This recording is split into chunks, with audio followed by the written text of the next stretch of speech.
We'll call the November 1st Sunnyvale Economic Development Board meeting to order at 5:32 p.m. And move forward with the public forum. The 4B Board of Directors invite citizens to address the board on any matter, including items on the agenda, except public hearings that are included on the agenda. Comments related to the public hearing will be heard when the specific hearing starts. Citizen comments are limited to 3 minutes unless otherwise required by law. The board is not permitted to take action or discuss any items not listed on the agenda. The board may choose to place items on the future agenda. And all members are present except member Chase. Anybody like to speak in the public forum? No hands raised. In the room and nobody online, so we will close the public forum and move forward to agenda item number 1, discuss Glazer Barn project with the Glazer subcommittee. Turn that over to Mr. Barr. Actually, I'm going to handle that, Mr. Chairman. Oh, sorry. And before we get started with the agenda item, I just want to take a moment to introduce our new interim town manager. Bob Turner is in the audience tonight, observing. So just wanted to let you know who he was. Good evening. Thank you. So wanted to take the time to visit with the 4B and the Glazer committee to talk about where we're at with the horse barn, and just to kind of remind everybody, because it's been a little while since we've had this conversation, kind of the progression. And I'll just tell you right now, I've been around this conversation, but I've been in charge of this conversation for about 5 days. So some of the details I'm a bit iffy on. So you may know some of the color behind some of this more than I do. So bear with me. But as I've been able to recreate it, staff met with the Glazer committee back in mid-March to talk about some of the issues we were having with the budget. And as I understand it, there was a conversation to avoid just open air sheds for the horses and maybe pursue a shed row that may be more in line with our $500,000 budget. The following week, Town Council and 4B held a joint work session where we talked, had a similar conversation about the budget constraints and some of the estimates that we were getting back being significantly higher than that. And we talked about, again, the concept of a shed row base, but maybe look at some upgrades from that we may be able to fit into that budget for consideration. And then after that work session, during the council meeting, council formally made a motion and approved a motion to direct the town manager to explore options that would fit into that $500,000 budget. So that's what we did for the majority of spring and summer. And we put together some estimates and value engineered it and just kept having to whittle away at it. And then ultimately had a work session with council on October 11th, where we presented them with a number of options, which I'll get to in the next slide once we go through this progression. And at that time, council directed staff to proceed with an option to keep within $550,000. And that was the 500,000. Hold on, go back for a minute. Burton, back up. There you go. That was basically the $500,000 for construction costs, but cover a little bit of extra for design cost, and that would come out of the general fund. Then on October 18th, the council and 4B held a joint work session to discuss a variety of topics. This was one of the things on the agenda, and at that time, council asked us to convene this meeting to share the options as well as council's direction with you all and get feedback. So if you go to the next slide. Now, here are the 6 options that were presented to the council.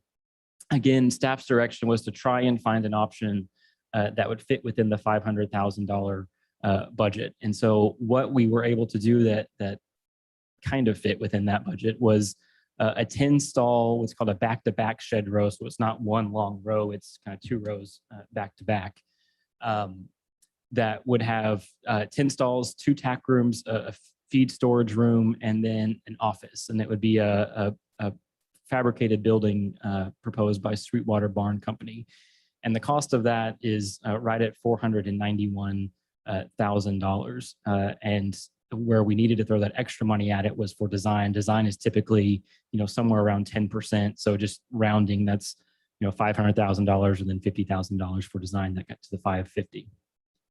One of the things that we asked them to look at that we've talked about off and on through this process was to have a bathroom in the facility. One of the proposed uses of this facility would be to have a place maybe for field trips and things like that for kids to come and interact with the horses. And we thought if you're going to have a bus full of kids, you probably need a bathroom to support them. So if we converted the office to a bathroom, that'd be about $55,000 added on to that. You have to extend the water line and plumbing and sewer and things like that. So that escalates pretty quickly. There's also been some conversations about sidewalks and trails around this property. The estimate for the sidewalk / trail for this portion of the property is about $45,000 if we wanted to add that to the project. So that's kind of option 1A and 1B. Then one of the council members asked a question of if we just needed to address the code issues at the current facility, what would that cost? Part of the conversation has been that we need to do something here because there are issues that make that facility dangerous, some exposed electrical wiring, things like that. So looking at addressing that would cost about $60,000. And if you look at the handout that I gave you, there's on the second page, there's a detail of kind of what's all in that as far as, do we cut electricity to the site altogether? Do we upgrade the electrical? Do we upgrade it to meet code, or do we add an extra layer of protection to put it inside a conduit because horses can chew on wiring, things like that. So do we need to protect it? New drive approaches to make sure that it's accessible by the fire department, and then some other stuff. One of the other kind of unknowns is some of those structures are in really bad shape. The roof's been pulled back by the wind. There was actually when we went out there to look at it, we went to open one of the doors to one of the stalls, and the whole frame just fell over and almost hit us. So there's, in the contractors we talked to, there's some real hesitancy to even touch this because, like I said, they're in pretty bad shape, and I think they're afraid that they quote us a price, they go out there, and then they own it after they start working on it. So 60 is a real rough estimate, but that's what we could reasonably come up with. Option 3 would be to close down the barn and get rid of the horses and just leave as open space for the time being. Option 4 would be to replace the horses with other animals that don't need a barn, so like cows or something like that. So you still have kind of the feel of having of animals on the property, but not horses that need the facility. There's also been some talk of relocating the animal shelter to the site, adding a dog park. So there's still some interactive component. And maybe as part of the animal shelter, you have a few stables that you could keep a couple horses just to again, keep a few horses on the property to keep that look and feel. And then the last option that was presented to council was to go back to the larger idea for the property and put that on a bond election to do something more in line with what the original vision was. And so when we presented that to the council, there was a lot of discussion about that. And ultimately what council decided was that there wasn't a whole lot of tolerance for going much beyond the $500,000 plus design. And so that's where we got to the $550,000 amount. And I think that the council is pretty firm on that amount. So if there is the desire to pursue a different option, we probably have to have a conversation and present council with an idea from this group as to where that additional funding would come from. And so that's kind of where we are, how we got here, and the options that were presented to council. And so I'll answer any questions or listen to any feedback y'all might have. So on option 1, you have the simple sketch here.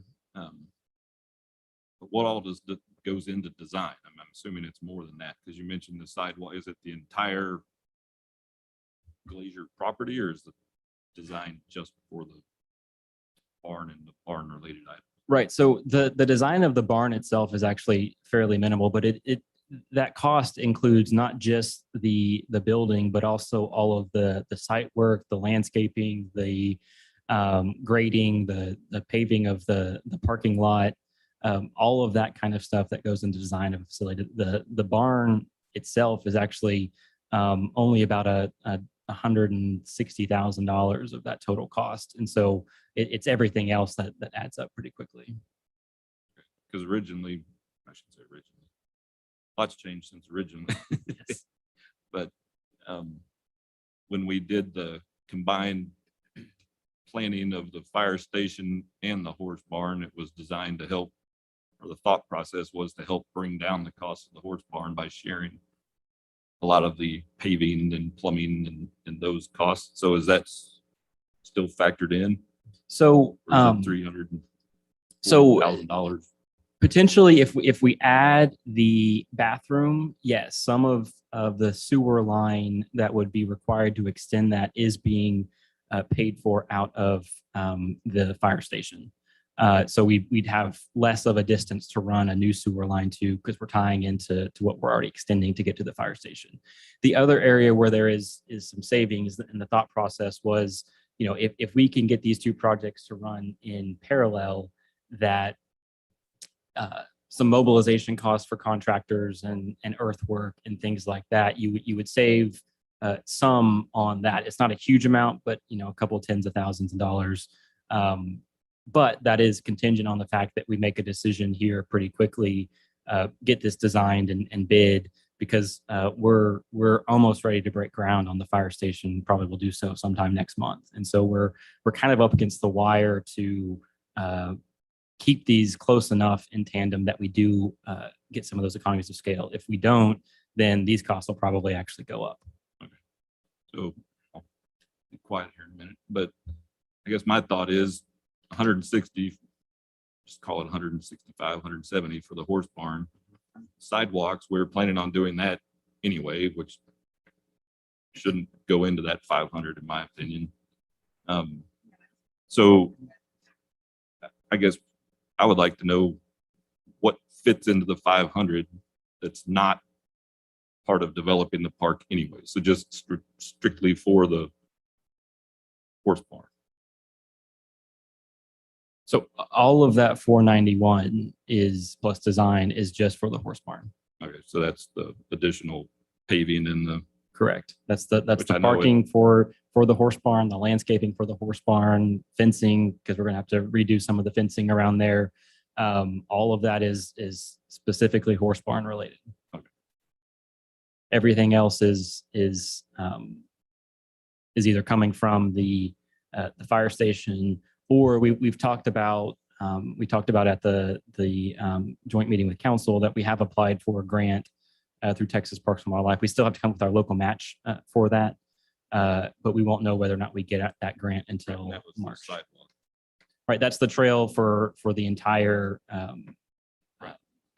property.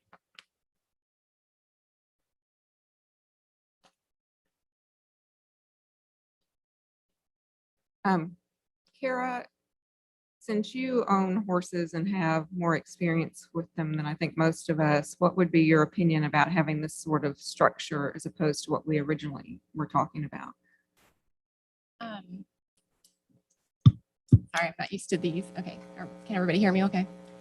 So I'm trying to, this is kind of a rough sketch, so I'm trying to understand exactly, and I apologize. I don't know that we received this in an email or anything. I saw the agenda, but so I haven't had a chance to really look at what this is, but so are these actual walls, that are around the horses, it's not just like a completely breezeway open. I just want to make sure the horses have like 3 walls at least. Sure. Yeah. These are 12 by 12 square stalls with walls. I think there's like metal grates for the door to let some air flow. Okay, that's what it looks like here. I would have been really concerned if they did not have walls as part of the shelter. Mhm. So that is my main concern. As far as shed rows, I mean, I think it is important, to think about the orientation to the north wind and the sun. And I just, I don't know how this would be, how do we expect this to be positioned on the property? But I think that's really important to consider, that there is, shelter from the afternoon sun in the summer, and then the north wind especially, or even like the eastbound wind from the west. So having a shed row on two sides makes that a little bit more of a challenge. But those are my main comments, just with a little bit of time that I've had to look at it. I hesitate to just sign off on it. Yeah, it looks great. So I appreciate if we could have a little extra time to absorb it. Oh, and by the way, I just want, because I have new faces, and I just want to introduce myself. I'm Kara. I spent about 6 years on the 4B board back in 2008 to 2014, I think, and then I was on the town council for 4 years after that. So I had a good 10 years of experience, going through things like that. So I appreciate all that you guys do. I know it's a lot of difficult decisions and a lot of opinions, so I appreciate all the time. And just to kind of try to, just briefly give some rationale for our decision making back then. I was very supportive of, trying to preserve the horse facility because it really seemed to be very important to the community just as a whole. Just it's a unique characteristic of our town, where a lot of communities have, for example, historic preservation districts. They invest money purely to preserve the character that they have pride in for their community, or they might have nature preserves that are a similar thing. That's something that's unique to their community that they want to preserve, and you might not be making a profit from it, might not be making money from it, but it's something that's a quality of life item that citizens really value, and it's hard to put a price tag on that. So this is something that I think a lot of people view as an important character item for our town. And it's just kind of anecdotal and not scientific, but I don't know how many of you follow the Sunnyvale, Texas Community Facebook page, for example. Anytime someone posts something about the horses there, you get the most feedback from people of really any topic. It's usually 100 likes and loves and 40 comments, people saying we love the horses, we love driving by, my kids think of names for them. And I kind of printed off a bunch if anyone wants to read them if you haven't seen them. But it really is just something that strikes a chord with most people, I feel like, that live here. And I just really think it'd be something to keep in mind as you go through this decision-making process. I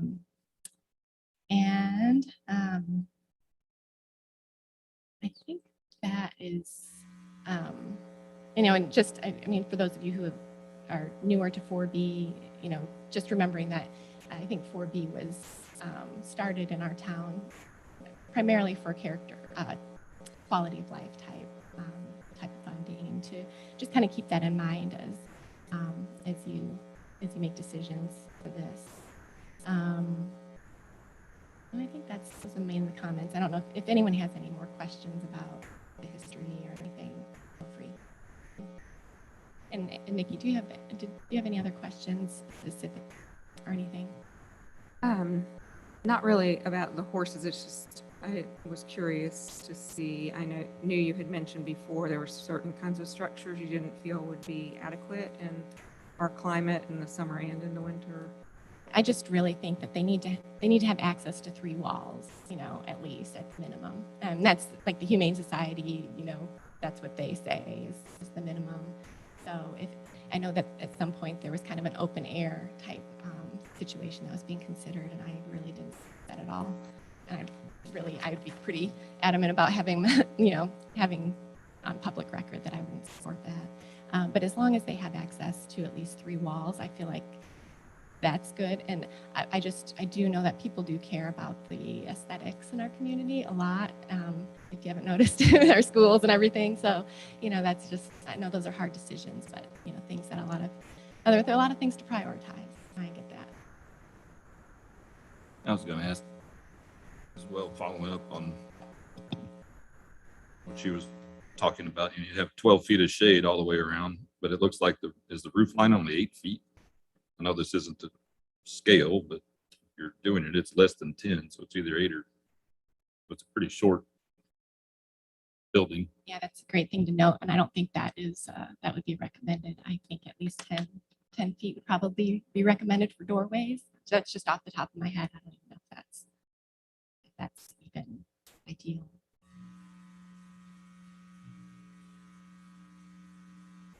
Was this design provided by, I can never remember the name of the designer, Bonterre, that was working with us before, who specializes in horse facilities? It was, I believe, Dorian. Surprises me then that she would do that. And it is designed by an equine housing company, so I would think it's probably Yeah, pretty that's nice for what Dorian its up there. purpose is, but it's just kind of hard to visualize from sketches. That's all we have.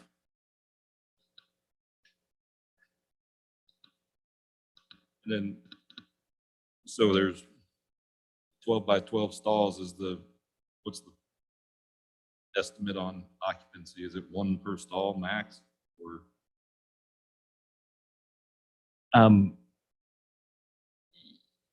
Yeah. Right, unless it was with a foal or something. Right. Yeah, I think for the most part, 1 per stall.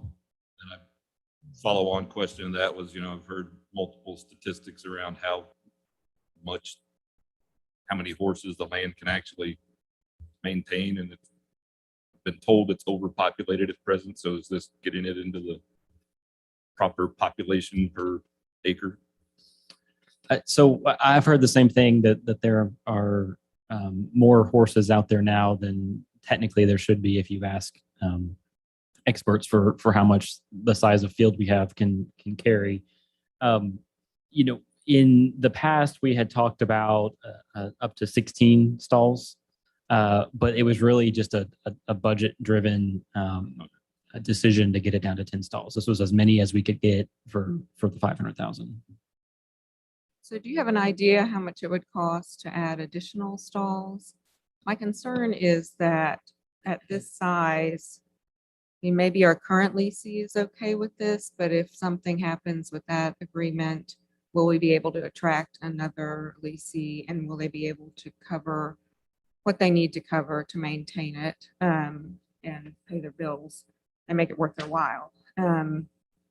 So I don't want to build something. I don't want to spend 500,000 and build something that in 2 years, if we lose this person, then we don't have someone to run it. The town is either forced to do it ourselves, or we.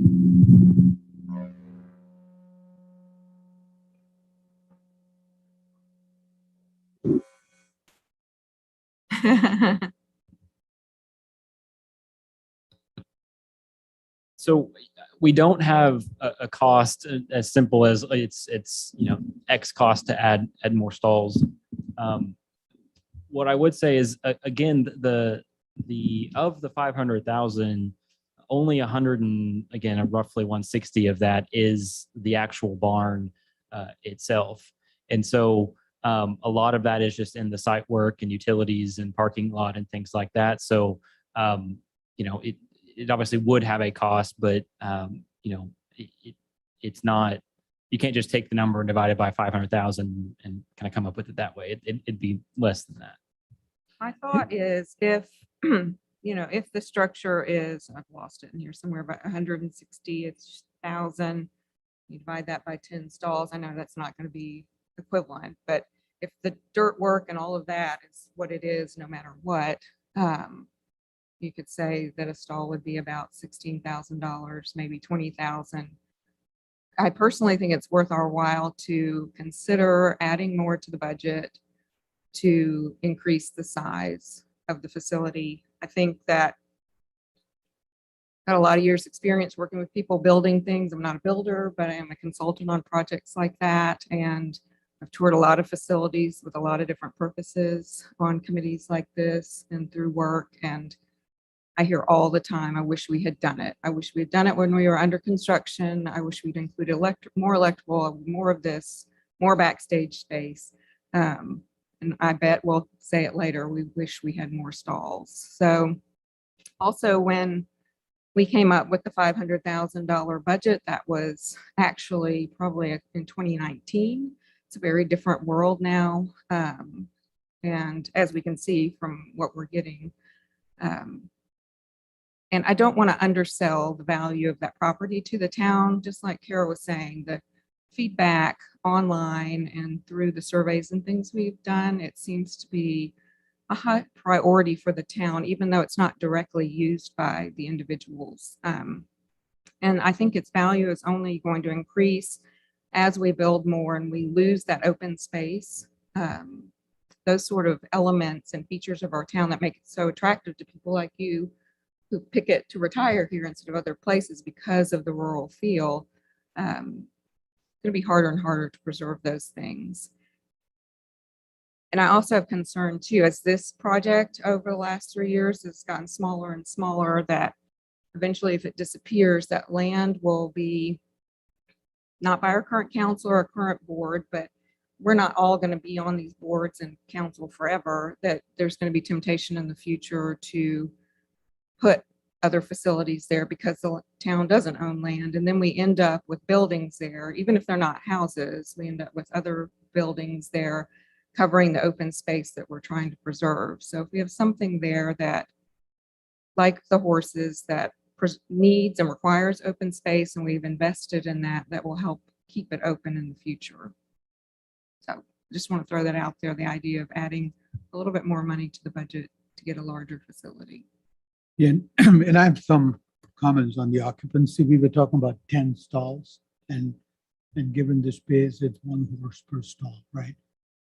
See, my house backyard faces the lot, and it's very beautiful in the morning to sit down, have coffee, and look at the horses graze. This morning I counted, there were 18 horses, and there were times when there have been 22 horses. So my question is, what are we going to do with the other 8 to 12 horses that wouldn't have them? So, I mean, ultimately, that's a decision that would be the responsibility of the person who rents the facility from us to manage it. I know there is some ebb and flow to the number of horses on the facility at every time. Technically, a horse doesn't need a barn every night. So if the weather's nice, they may not need a barn to stay in. But over time, they may have to draw down the number of horses on the property to get closer to the number of stalls. So the question is, this 10 too little? I mean, I don't know that there's a right or wrong answer to that question. Obviously there is a carrying capacity to the land that I know that they're over. I don't recall exactly what that number is. I think they were wanting to shrink down the number of horses overall to something a little bit less than what's out there now. But again, 10 is well below what that number is. That's just a budget driven number of how much we could afford.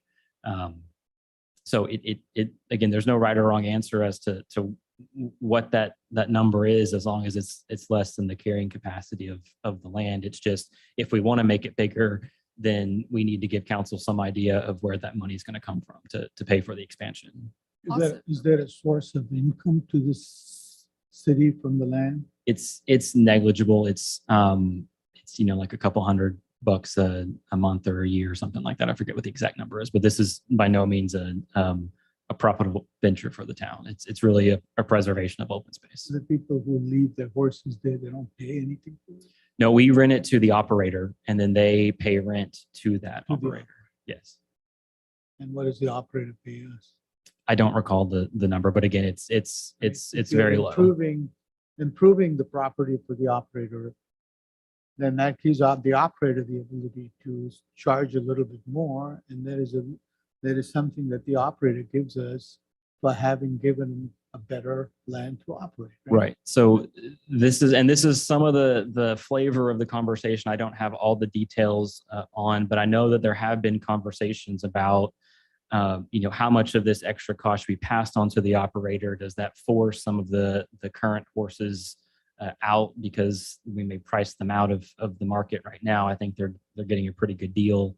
There's also been conversations about charging the operator more and putting it into a fund for the eventual maintenance of the facility and what impact that has on the rent on the horses. My understanding is that throughout this process, there has been a concern about increasing the costs to keep horses on this facility and effectively running all the horses off. Now, how real of an issue that is, I don't know, but that's something that's I've heard has been talked about. And again, y'all being part of this longer than I have, y'all may have heard that too. I don't know. And one thing I would say is, I like Nikki's point of having it here. I hadn't thought about it this way myself until she just said it, but having the horse facility there does help protect that open space. We've had it designed as a park, but you can always change a park fairly easily.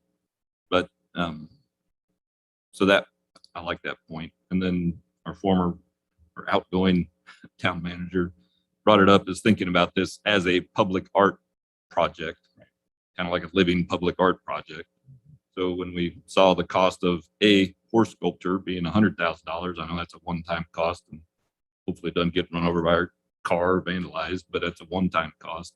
This is going to have some ongoing cost to it. But when she brought that up, it made me think about it a little bit differently as well as the aesthetic, and no different than you're driving by and you see a sculpture. When you drive by and you see the horses out there doing their thing, it kind of relaxes you, or at least me. So just wanted to think about it in that realm. I'd also like to hear from the committee members that have been working on this for a few years, what your thoughts are and how you would like to see it proceed. The last version that we saw of this was more of an indoor facility. Instead of the stalls facing out, they faced in. And again, when you look at just the cost of the facility, it wasn't substantially more. Maybe 100% more, but you're looking at $320 versus $160 for something that, if it were to change in the future, it could be used for something else. If this were to change, I don't know what it would change into. You'd have to spend as much or more to retrofit it to make it something else, probably. So it just help us understand what you would prefer as the committee and what you believe the right move is for the town, and then we can support or not, what those thoughts are. And ultimately, it's going to be the town council's decision on how to move forward. But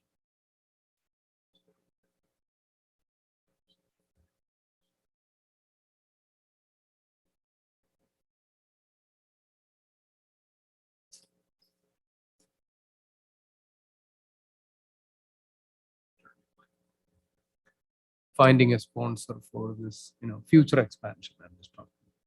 Sure. Yeah. I mean, and the facility is designed in such a way that you could, add on to it over time. I think the really what we're bumping up into now is those economies of scale that we talked about for having this constructed at the same time as a fire station. We need to have a pretty good understanding of what we're constructing today so that we can get that underway.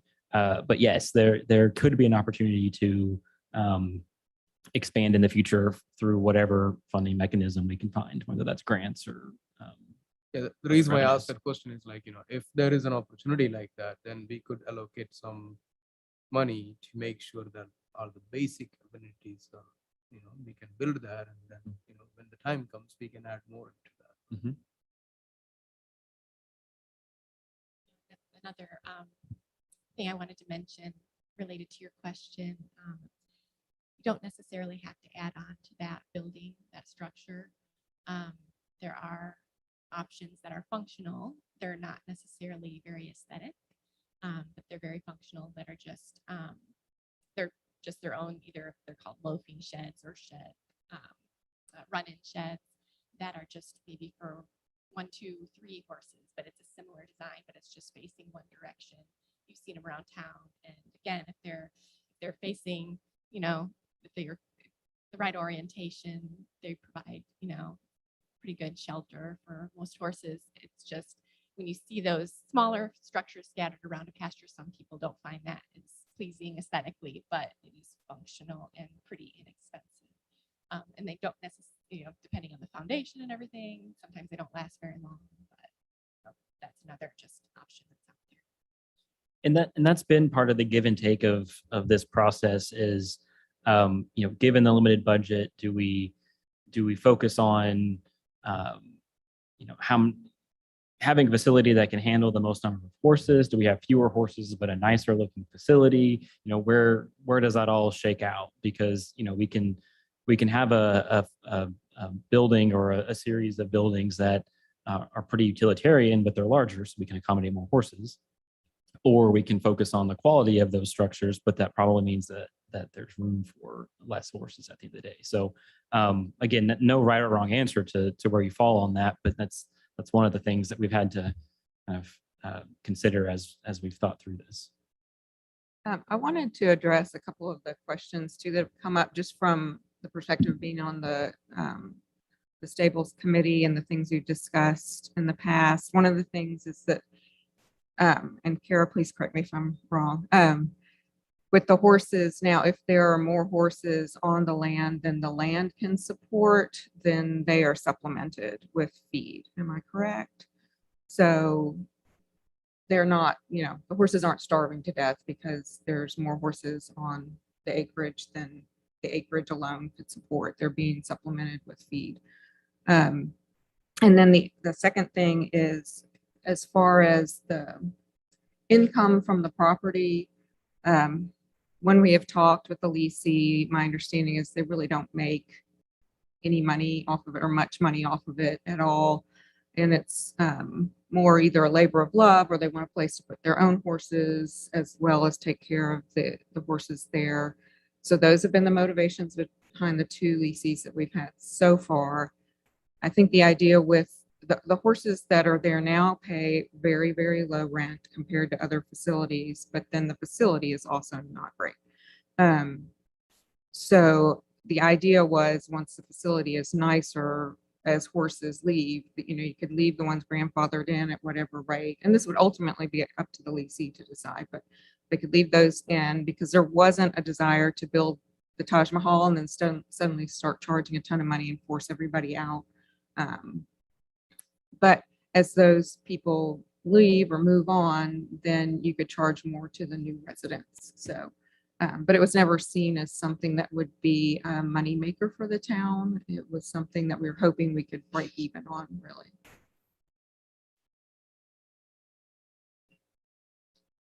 Hi, I'm Michael Giordano, former 4B member and former 4B president.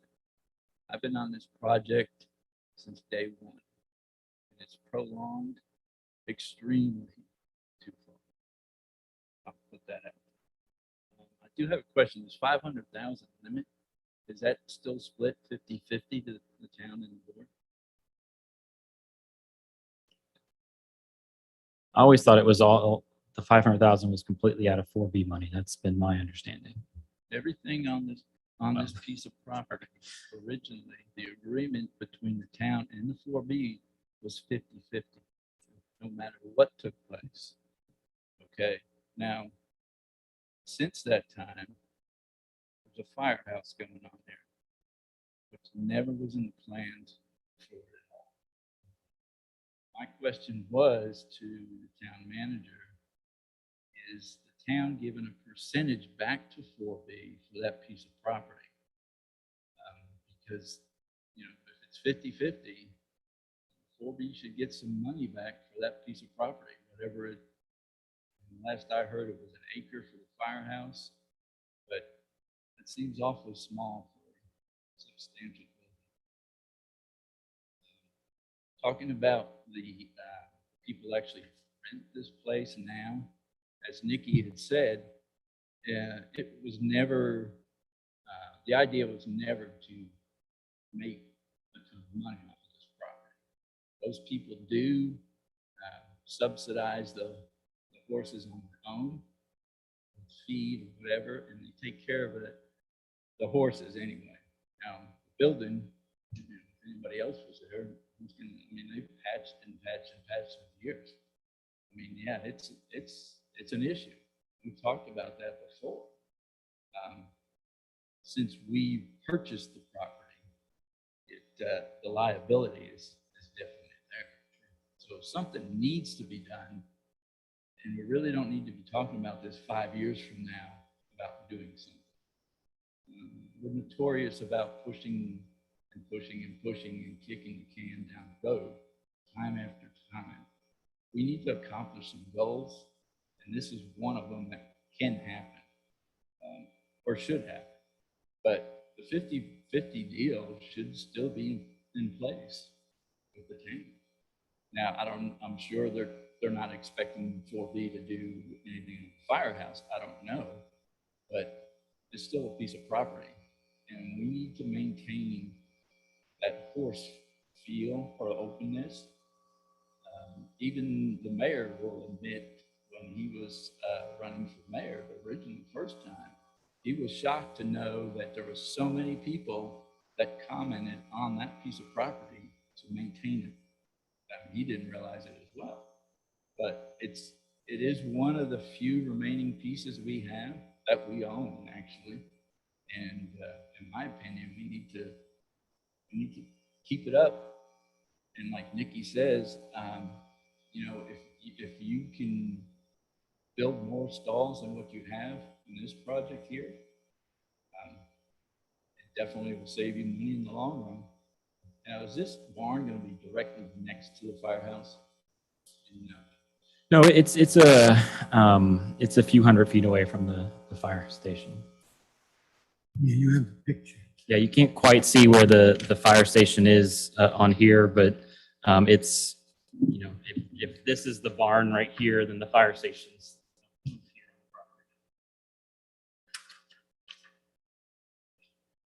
It's north of the fire station. Yes, it's north of the fire station. So a lot of like the plumbing issue mentioned. Couldn't you, I mean, if you're going to be designing this, couldn't you design the plumbing to go to where the barn is going to be when you build the fire station? Well, for water, all we're doing is running a tap out to the street. So it actually would cost more money to tie it into the water line that serves the fire station. And then sewer, you know, there may not be a sewer requirement even if we don't have a bathroom.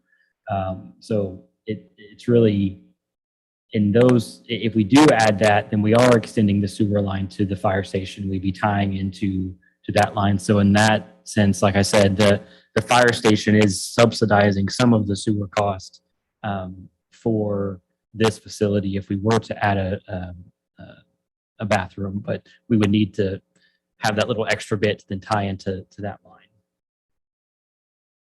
And how many bays are projected to the fire station? I believe it's 3. Is there a bathroom at the fire station? Yes.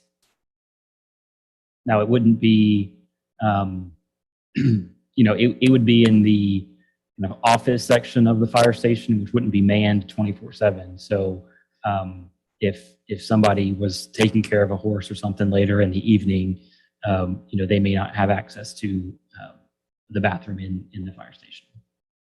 That's understandable. They don't have access Right. to a bathroom. Right.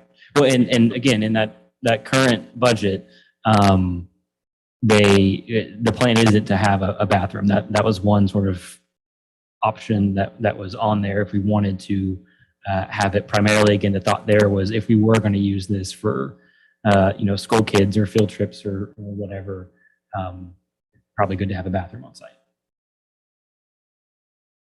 And just a point of clarification on during our joint meeting that we had a little over a week ago, council had already approved basically number one from a planning standpoint,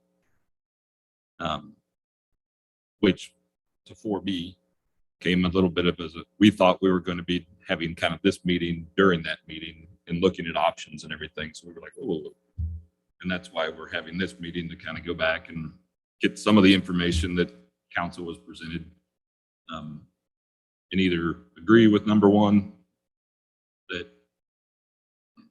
and let you guys move forward with the planning phase, design phase, based off of this vision, or say, well, we're okay with 2, 3, 4, 5, 6, or something else would be our recommendation. But they've already approved number one and are wanting us to work together, the committee and 4B to work together and come back and either agree with that, is my understanding, so we can move forward with the design. Just doing the design is, again, estimated at $54,000 or $50,000, but doesn't mean it would ultimately be built either. It's just having the plan in place. Or look at some of these other options, or go down to the bottom and say, no, we want to stick to our guns and go back to the original design. Your point of the 50-50 split, we haven't talked about that much lately. But you're correct. That was part of the deal when we bought it. It's when we split the cost up front. And then we agreed we would pay for the design and the building of the sidewalks and all that kind of stuff. But it was brought to us by council for Horse Park. It wasn't us going to council saying we want to buy this land and make it a horse park. It was called into a special meeting and we were asked to come in and vote to approve or deny the split, or they wanted us to buy all of it, and we came up with the agreement on a split, as well as split of future costs to maintain it as a horse facility. If it was not a horse facility and moved forward as just a park, well, then it would just fall under 4B, was my memory. So I'd kind of like to walk through it and say, where do you fall on these 6 items? Do you support council's decision to at least move forward with the design phase? If this is what we can do, it doesn't mean you can't do more in the future, but it's at least getting the ball rolling. Or I hadn't heard of some of these other ones, but the other most popular one I've heard is number 4, doing something that still has the aesthetic potentially of horses. So if it's longhorns or other type of cattle, so that when you're driving by, you still see large animals out there grazing. Is that a viable option? And save the $500,000, you would still have cost to demolish what's there and fix fences and do other things, but it would be less than 500. But it doesn't accomplish what you were saying of kind of protecting land. So I'd like to know where you guys stand on these things. If you want to say no to half of them or all of them but one, so we can move forward and let council go through with number 1, or go back to the drawing board on something else.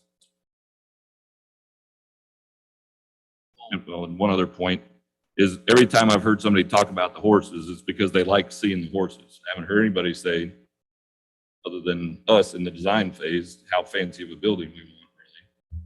Because the general population, from what I'm understanding, just likes seeing the horses. Most people, if they saw the quality of what's there now, they might be a little bit appalled.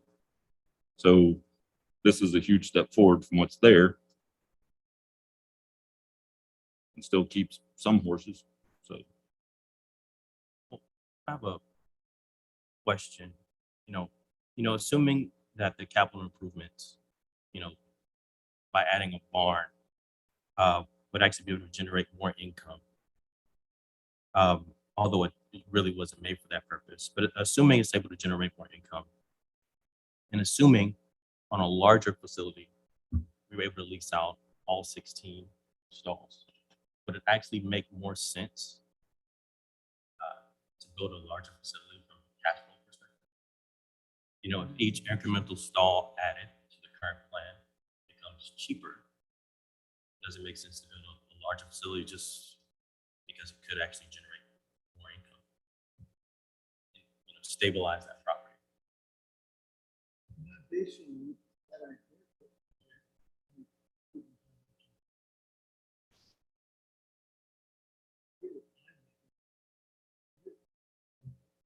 You just don't have any numbers, you know. You don't have any numbers. How much does it generate? What's the analysis of what a comparable updated stall would bring forward? I mean, I think Kara could give some anecdotal information about, you know, we looked into all of this when we started this 3 years ago, 4 years ago. But I mean, some places rent a horse stall for $750 a month. And I think some of the initially people here were paying, this is a while ago, were paying $75 a month. There's a massive difference. That's a huge gap, but you know, Yes, but the facilities were a huge gap. I mean, because there are horse facilities that do everything for you. This is a facility where you are responsible for taking care of your horse for the most part. The $750 or $1,000 a month facilities are ones that do everything for you. So there's a gap in services, just like Ritz-Carlton to Motel 6. Right now, we're at best a Motel 6, a really rundown, horrible Motel 6. I mean, for me, I just really want to understand the numbers, right? Yeah. So if no different than if I'm renting a single family home, you know, I want to know what's the going rate for that. Rates are going up. If you're telling me the disparity is $75 to $750, that's a huge difference. And maybe it can generate revenue. Maybe it can be a stable investment, not necessarily to generate, you know, cash for the city, but it can just be a very stable property. I believe that can be a stable property. I don't think it'll ever generate enough money for it to be something we'd look at and say, we should do this to make money off. Absolutely. It's the tenant's paying $300 a month. You know, they are. I mean, essentially, I'm just trying to find a way to, you know, does a larger facility make sense? Cash flow. And I'd like to see numbers. So on the design quote, is there room to say this is, again, it's kind of simple math, so it shouldn't cost that much more to add 6 stalls. Can they give us a? We don't have an estimate for the Sweetwater Barn. We have that we looked at the Morton building. And when we did the Morton building at 16 stalls, and this was about 6-ish months ago, that estimate was total cost $975,000. So by switching to the Sweetwater and cutting down the size, that's how we got to council's direction of $500,000. But I don't believe we ever got Sweetwater to quote us on a 16 stall shed room. But again, I don't necessarily have all of the history of the project. So there may have been that somewhere, but not any of the documents I've seen. I believe the 900 was the indoor with masonry on the outside bent to match the fire station. And so that's where we were like, oh, if we're going to build it, might as well match the fire station. In the town hall, we wanted a high roof line. And so it was all kind of designed to meet the aesthetic of existing buildings. But if you're switching to this, I would. That's correct. And then I think the conversation then quickly became, well, draw something that you can do for 500,000. And that's what they came back with. So I don't know that there were a bunch of kind of iterative steps in between. The other thing to think about is what we spend on other projects, just as a comparison point. The horses, horse statues in the roundabout are a good example. Just the statues and building that all together is $300,000 right there. I'm not saying that's not a good project. I think that's a key viewing point for our town as well, but 300,000 for that versus 500,000 for a barn and the horses for that entire property. Also, I can't remember what it ended up being, but when we were first quoted lights for Vineyard Park soccer fields, it was $150,000. I know we got it way down from that, but still, lights for a soccer field, what percentage of the town even sees those lights, much less uses them, so, and we don't make money off of that. So we spend a lot of money on a lot of other things that have much less impact to the town. I want to kind of give a little different perspective. What I hear from everyone is there is a huge support among the people who live in Sunnyvale to have a farm like this in place. So when they drive around, the children can see this. There's a lot of joy in having that. And then I also hear that there's an operator who's paying $300 to keep these, and there are horses there that we don't charge anything, and they're grandfathered into being there at no charge, right? So here's what- They do pay, but they pay at the original Small, rate, right? yes. So if we look at this as a property that we want to retain and it becomes part of the community to feel good and enjoy, don't you think we should take an approach where we go out, make investments to build the right number of stables, get that area all set up so it's a long-term investment, and then work with an operator who is willing to, it's a public-private partnership type of situation where you go and say, okay, we'll give you, this is what you can operate, and here's the incremental rent that you would have to pay us on a monthly basis, and hopefully that can cover some of the incremental fixed costs that we are going to throw into building this, right? I don't know if that was done or not. I mean, it seems to me that we are committing for 500,000 to build this, continue to operate it the same way, and we're making compromises all around. Is that a different way to look at it? Or Right. was that considered? As far as I know, we haven't taken that approach, but there's been other people in town that I know that own horses and said, why don't you put it out to bid and see if any, if any Yeah. professional is willing to actually Yeah. do it? Right. Or would they say, no, I'd have to have X to make it work?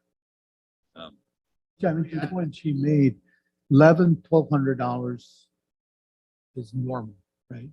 It's not. We would I never know build in a Ohio, that facility that would get that amount. We were never looking to build a full board facility. We were always looking to maintain it as a, what's it called? Almost open Self, pasture. self-care. Self-care Yeah. facility. And I think the other thing that I've heard in the conversation is that there was a desire to obviously upgrade the facility so that it's safe for the horses and the people that are there, but not do anything through changing prices or anything like that that would run off the existing horses. Part of the desire to purchase the property and do this was to keep as many of the horses on the site as possible. And so as far as I know, there was never a serious look at, a complete philosophical shift into kind of running this as an enterprise fund and making money because we wanted to protect and preserve the horses that were there and wanted to keep it kind of status quo in that regard. We did discuss it in our committee meetings early on and moved on from it. And that's the other thing, just the timing, as Michael Giordano said, we have a habit in the town of starting projects and never getting anywhere. And it's compounded by people. When we bought this property, Eric and I are the only ones who are on 4B from when we purchased the property. So we're constantly having these conversations over and over again because we won't move fast enough on our decisions. And then we want to honor new people coming in and their opinions, but it still really slows things down.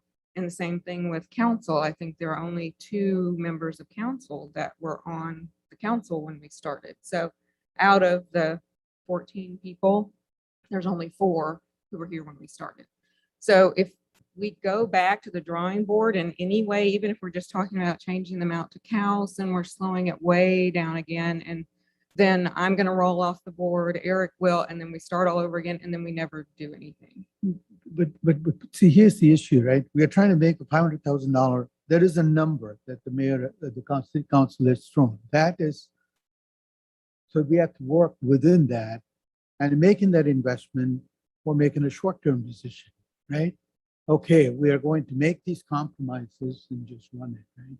Question I'm asking is, if we're going to do it, why wouldn't we think through it, make the investment once and for all that gives us 10, 15 years leverage and manage it better, right? And I agree with your point that we have been taking a long time to make these decisions, and it's pushing. That's because there is, at least what I hear is there's a lot of compromises being done. And it seems to me that a lot of people in the city who would like to see horses in that area and keep that as an attractive area in Sunnyvale. So there's some, I think we should think through this a little bit more instead of making a lot of compromises. That's my personal opinion. So let me just share, I think from a town council perspective, there's lots of different ideas. There's lots of different things floating around. I don't know there's a general consensus of the direction. I think there's just a lot of ideas. The concerns I can share were about what's the long-term plan.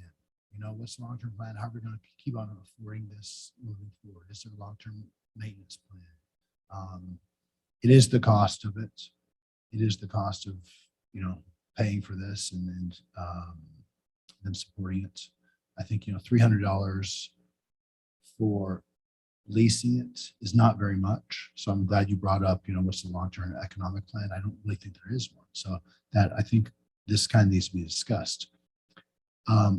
Legally, we may have to bring it out to bid, right?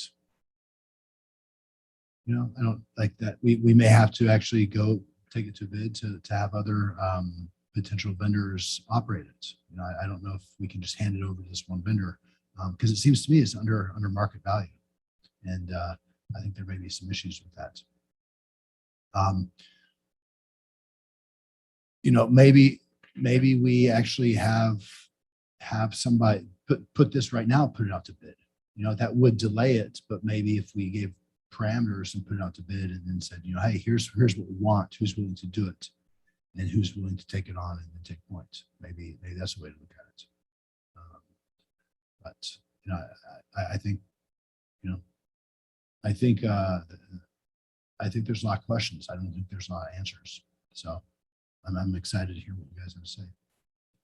I do have a question too about, so we're talking about the fire station breaking ground in a month or so, and that we need to move forward with this in order to keep the economies of scale, building it at the same time. But we're council just approved to go to design, correct? So how would we be breaking ground on this at the same time as the fire station? So I think it can lag a little bit. I mean, if it's not like, you know, in a perfect world, yes, we'd break ground on both facilities at the same time. They're moving, you know, dirt at the, you know, exact same time. But, you know, as long as the contractors are still on site, you know, I think there is a little bit of flexibility there. Also, I'd say that, again, this design is not nearly as complicated as the fire station. And so they've been working on a design for a few weeks now. And, you know, I would anticipate that, you know, we should start to be able to move forward into bidding it out with our construction manager at risk, you know, fairly quickly in the next couple of months. And so, and then move immediately into construction. So it's not like there's a, you know, 6, 8, 9 month design process that is associated with this, because it is so simple.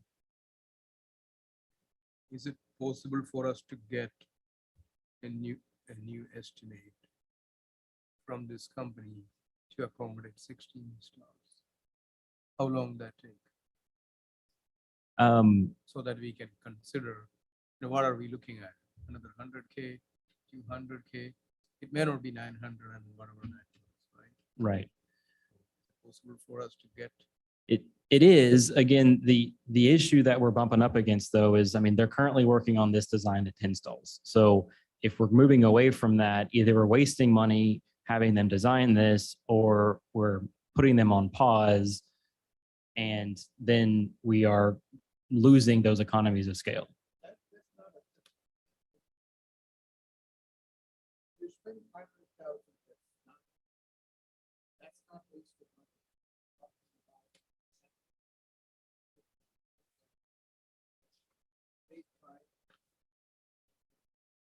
So I'm not making an argument one or the other. Council's direction to staff was to find an option that is under $500,000. And so that's the only thing we're doing. I am not making an argument that 10 stalls is the right number or 500,000 is the right amount.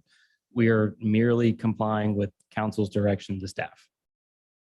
The question was like, is it even possible to get an estimate so that we can take a meaningful decision or go back to council or, to have a meaningful dialogue?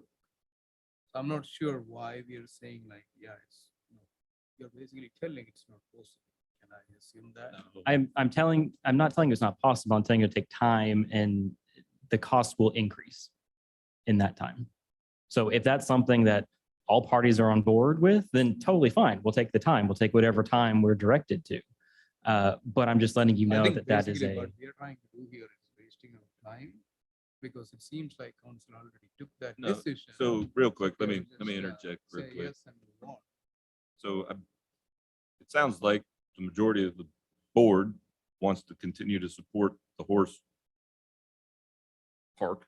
That's correct. But wants to make sure that when we support it, we're supporting something that we believe is viable. There are a lot of questions about what makes it viable.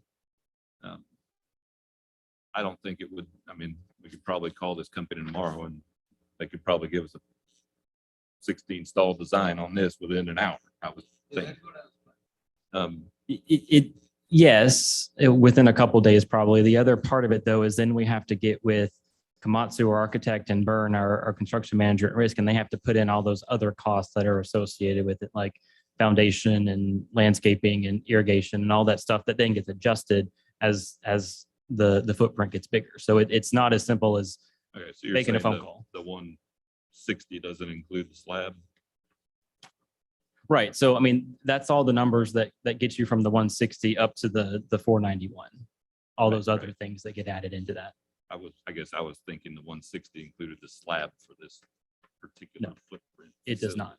Okay. And if you look further into the packet with this, it starts here with Burn and goes through, So that, yeah, all of this whole spreadsheet of cost. That's what then they have to take what Sweetwater gives them and then update all of those costs accordingly. But still think it And so- wouldn't be a really lengthy process to update costs. No, I think it's a, I don't want to speak from them because we also have them scrubbing the numbers on the fire station at the moment, but it's probably a couple week process to get back So a number.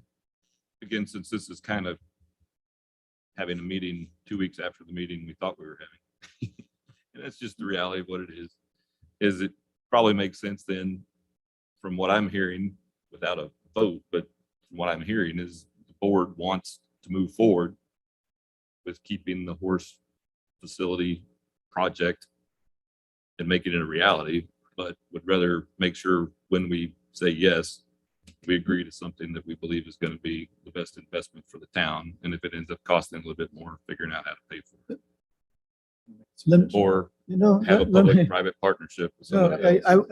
I'm going to make this is based on hearing everyone. We want to move forward with this because this has been dragging on for a while. So here's something I want to propose. Let's take the budget that is allocated, the 10 stalls, and see what best we can do to make this better and more functional and the operations is better, right? Let's go to phase one.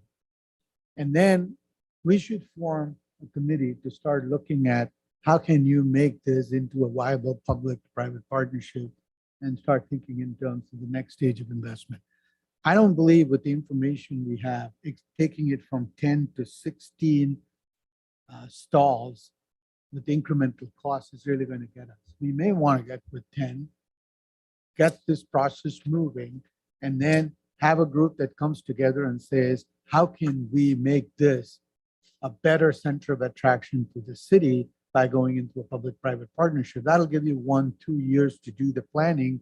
And then if any incremental construction needs to be done, stalls needs to be installed, we can come up with good ways to fund it. But at least when we move forward, instead of having it in a discussion. Maybe at that time, you know, those additional stalls may be a separate building or something like that, right? That's it. Well, yeah, I mean, it's. Why don't we it's- consider this? Let's look at this with phase one and move forward in the interest of maximizing the horses that we can have out there. And then reconsider a phase two that would also accommodate another 8 horses. And that facility may not be as Cadillac as this one, but at least we accomplish our goal. We move forward, like you said, we get this part done. And in the process of that, we design a secondary facility for that next 8 horses or so.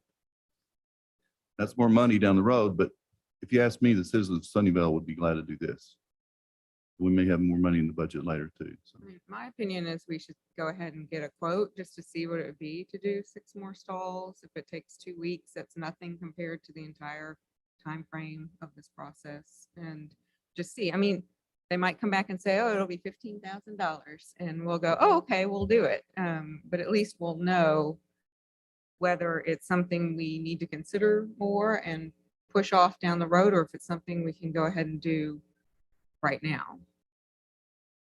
I hate to push anything off. Yeah. And in combination, I mean, I agree with that. The part that I'm hearing you get all 3 of you asking about is around the agreement with the leasee and trying to come up with whatever the best agreement is for whoever ends up leasing it. And that's where, again, some other citizens in town said, in their opinion, the best way to do it is, I don't know what the right term is, but you put it out to bid for operators to say, well, we would do it.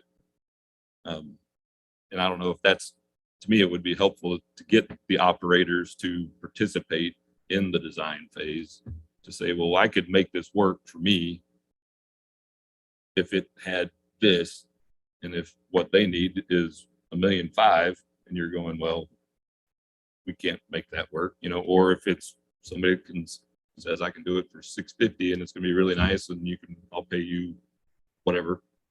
But until we know what we're gonna earn off of it, because in my opinion, whoever's leasing it needs to at least be able to pay enough back to the town to cover liability costs of insurance, as well as whatever the ongoing maintenance of the facility is going to be, so that 8 years down the road, you don't have to spend another $200,000 to bring it back up to. But if we look at this as phase one and just go with the budget to improve the facility, and then phase two, we go through a little bit more elaborate planning and see what we can do. Otherwise, this decision just keeps pushing and it keeps going the way it is. Which is one of the concerns that you had brought up, that if we started discussing this many years ago and nothing much has happened, right? So now that we have a budget, we might actually take advantage of it, but let the council know that this is phase one, this is not where it stops. You know, now the debate is it 10 stalls or 16 or somewhere in the middle? You know, and what the incremental cost is. Right? Mhm. The question is, will the council give us the money to do it, or where does that money come? Right, so right now, I believe all 500,000 that is budgeted is coming from 4B. 4B, so we'd have to. Not 50-50 anymore. Is it possible for us to go back and see what happened to that 50-50? No. How I long don't- will it I take don't for you to think that get it a will make any budget for difference. 16 No, winning or stalls? not, that is a different story, right? I mean, if My- there is a word or promise given that way, we definitely would like to understand why that is gone from there. Yeah, there's a whole long story behind that. But I think we would just be spending time without any results. How long will it take for you to get the estimate for 16 states? I'm Well, again, that's- I'm going to say a couple weeks just to get it from some Sweetwater and then cycle it through our construction manager at risk to update the holistic number. I think 2 weeks is reasonable. If you break those down, if you break that there down, it's really 14 stalls, right? So that comes out to about 10.8 and some change per stall.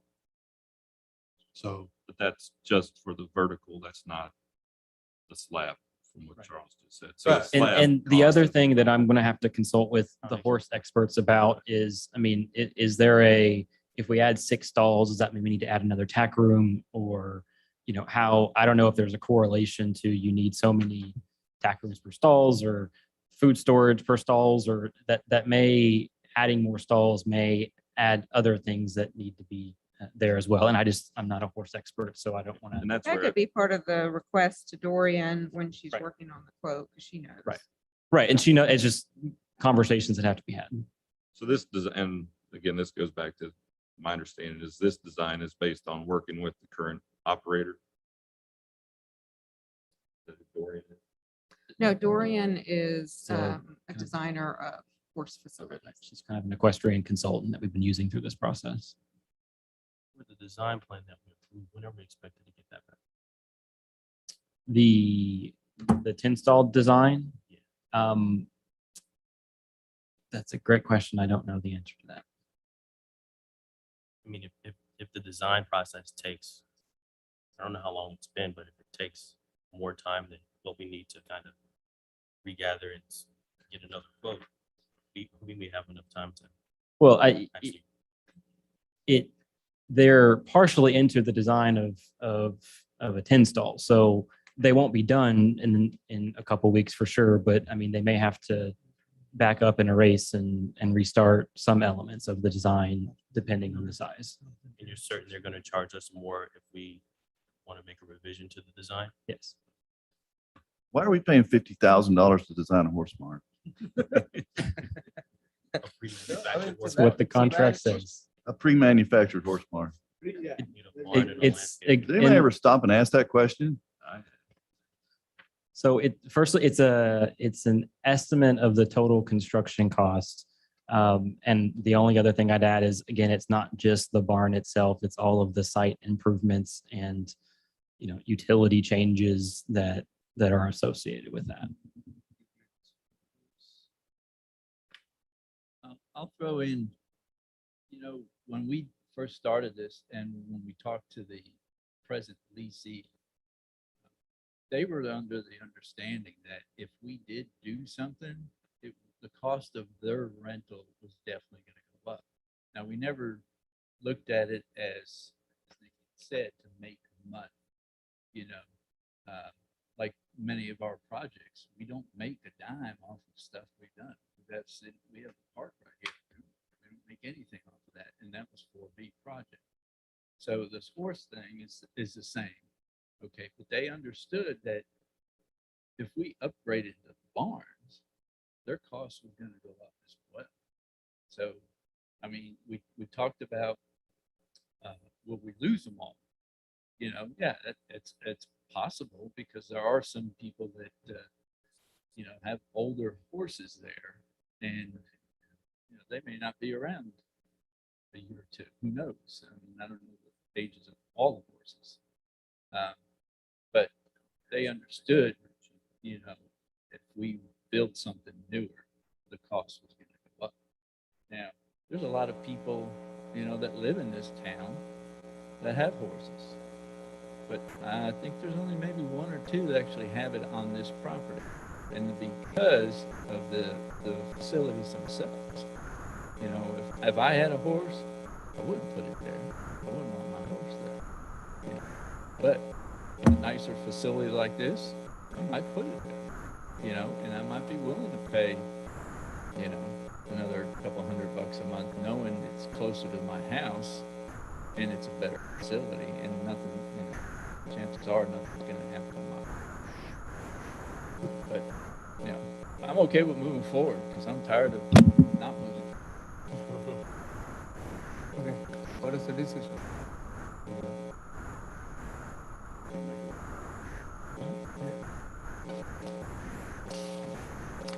Can make a decision, yes. If you want to support council's already agreed to one, so if you want to support number one, you can make a motion that the board do that. If you want to modify it, make a different motion. I would say that go with what council is based on. And that we will look at the possibility of making a tangible asset of the city. And we can look at this partnership and offer will make it. I strongly recommend that if we are interested in doing a larger project, we explore it now. Just working with the town. I mean, my recommendation would be get the quote on 16. If we can get that in 2 weeks, I'm willing to come in 2 weeks and have a short meeting to go over it, to try and expedite things if other people are. And based on that, make a decision. Do we stick with number one or do we recommend number 7? You also need to, I know, I'm not sure what your name is, sir, but you're talking phase 1, phase 2. That needs to be clarified with the town, because right now the town's sitting at 500,000. If you go to a phase 2, they may not agree to anything more than the 500,000. Then it falls on 4B. I mean, it's already on Well, 4B. And I mean, I think we can go through the thought exercise now of, okay, if it is an extra $100,000 to add the 6 more stalls and maybe another tack room, council's been pretty adamant that the budget's the budget as far as they're concerned. So is there tolerance on 4B to close that gap to get it to 16? Okay. Right. I mean, we have 500 in this current budget, you know, something where we could talk about, are we going to put 100 in next year's budget or something like that? And also, when we purchased this property, our sales tax revenue was significantly less. You know, 4B was making $30,000 a month less. So that's 3 months right there of sales tax difference I to know. bring it up to something we might want more and get it done and be done with it. And also, we do have a committee for the horses. So we could expand that if we want to look into how it will operate further, but I don't think we need to create a second horse committee. See, the way we should be also looking at it, all this is funded by 4B, right? All the 500K is coming, right? So council should be kind of at least should be able to listen, at least wait for 2 more weeks. Or if 4B is okay to, this group is okay to fund that additional 100K, if there is 100K is going to. Yeah, whatever it is. So there is nothing like, there is no need for to be adamant about that, you know, that decision as of now. You know, we understand city council is adamant about it, but the fund is coming from 100% of the fund is coming from 4B. Right, so let us get that estimate. Unless you go down to Take that decision. unless you go down to number 6, Yeah. which is possible. So, yeah. But that's a long bit. See, But if you take the line item on So- the budget sheet here, and if you just took at the relevant costs, I think we could add 6 barns for under 100. Under 100. Yeah, because the concrete's Yeah, 40, Right, which is right. the largest Exactly, amount. Exactly. Yeah.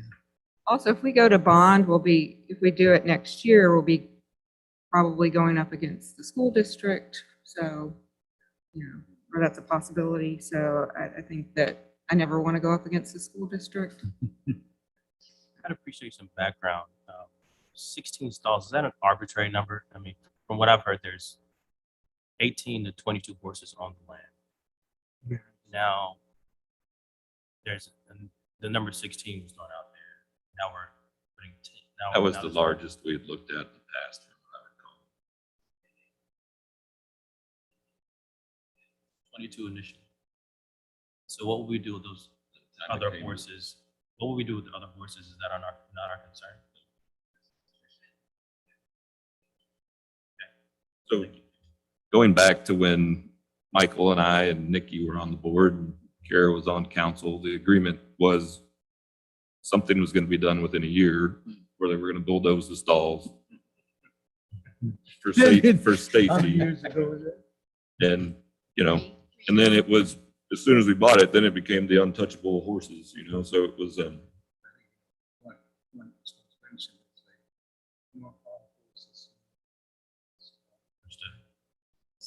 We're charged with doing what the taxpayers want. right. And if you ask them, they would say, save the horses all costs. Maybe that we can't not have. That's a reasonable, a lot of places start with.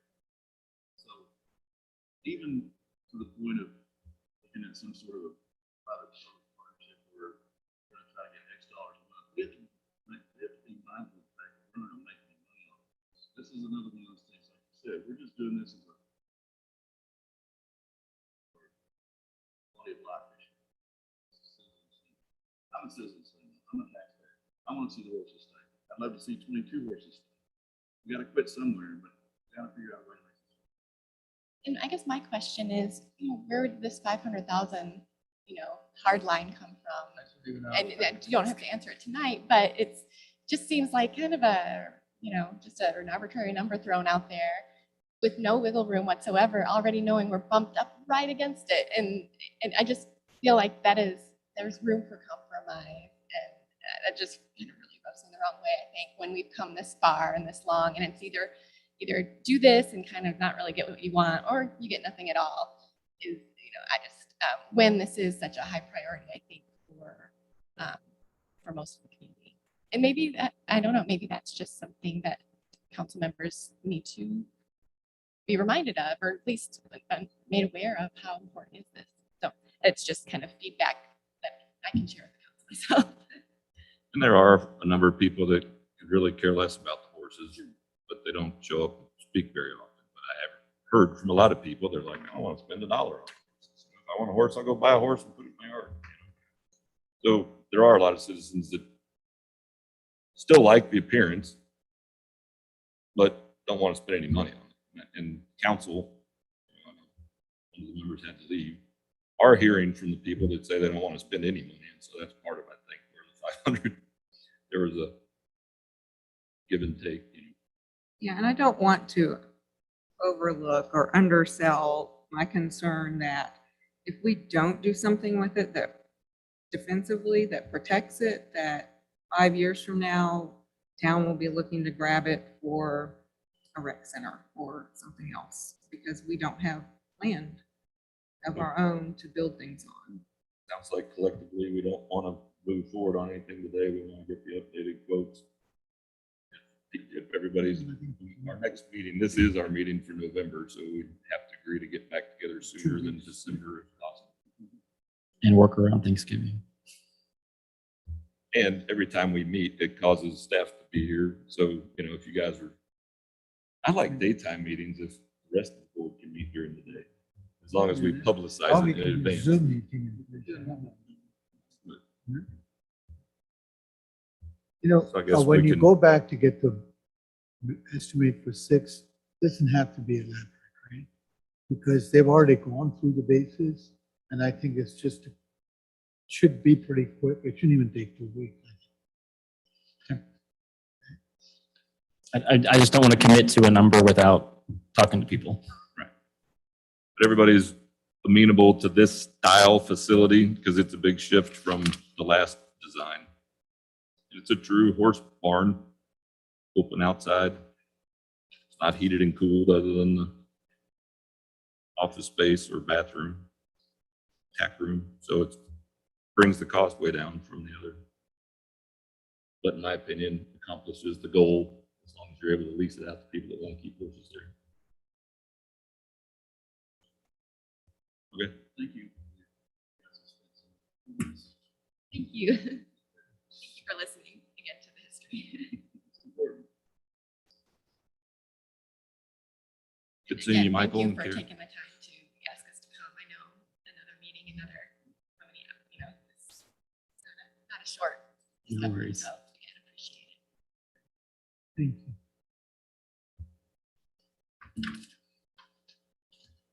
Move on to agenda item 2, or does anybody need to take a break since it's, keep going.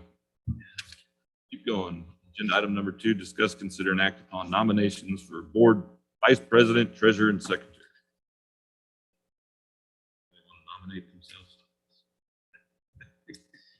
The only thing that I would suggest is that staff be appointed as the secretary, because I mean, unless somebody else wants to help Burton write minutes, that's pretty much the secretary's job. So, and that's totally fine and totally normal. Okay, so I like that idea. Is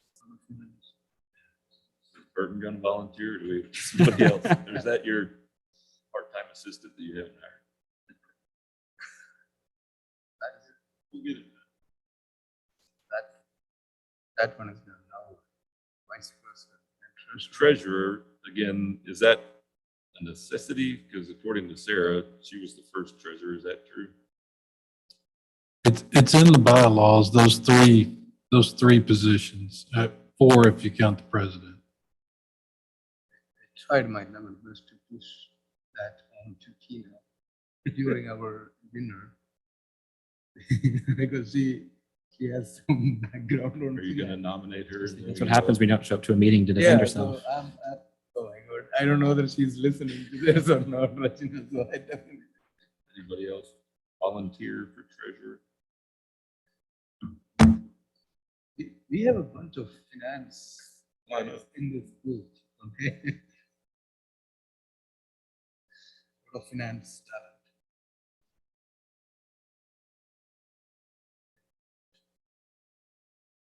Anybody want? I was VP for a long time. Really never had to do anything. Show up at meetings, you know? It would be standing in if the president wasn't available for a meeting that's not scheduled.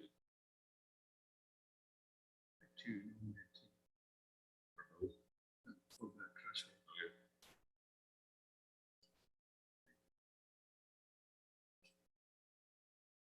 So we would need separate motions for each position. We have a motion for member Chase for treasurer. I get a second. Seconded by member Anthony. All those in favor? Tina Chase is the new treasurer. Who made the motion, President Weiss? Member Nair.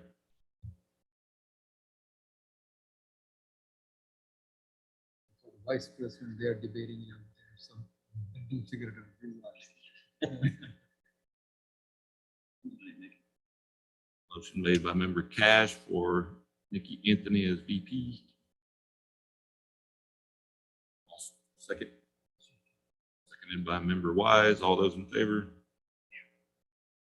Yes, it's unanimous.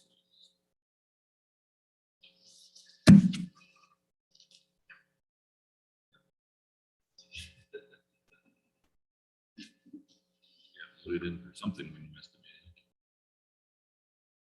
Let's move on to item number 3, discuss, consider, and act upon the minutes from October. Does everybody have an opportunity to review? If you were present.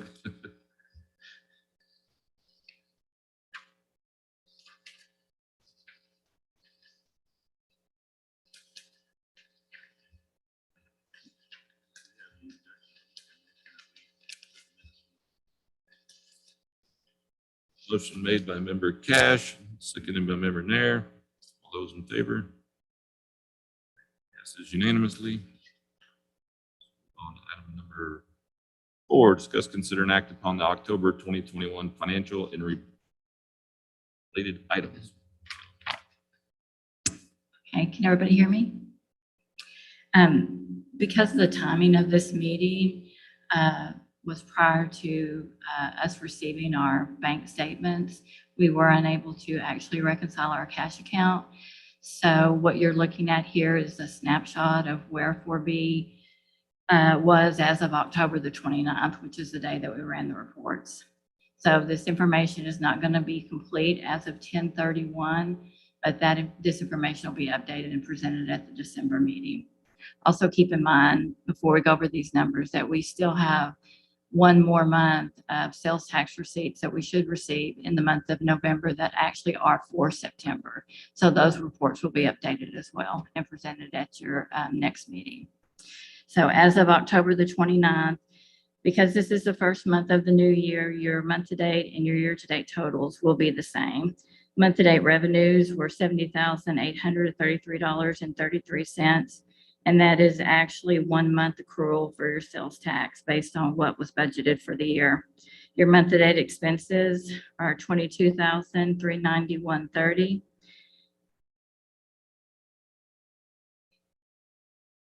And they include routine payroll, landscape maintenance at the Four Corners with Paradise Lawns, the final payment, I believe, on ACP strategies for the downtown study, Sunnyvale EDC advertisement and D magazine, weed control at Jobson Town Center and Vineyard Parks through True Green, and an announcement sign at Town Center Park through Sonorama. The beginning fund balance that we are showing on this report of $2,980,836 will be revised once we do get those final numbers in for the month of September. You had total revenues of $70,833, and you had total expenditures of $22,391. That is a $48,442 excess for the month of October, bringing your fund balance to $3,029,278. And I did just notice a typo. In the expenses there, it says the year-to-date expenses total $48,000. That is not correct. The year-to-date expenses total $22,391.30. That is actually looking at the total net number. So I will make that change. I'm happy to answer any questions.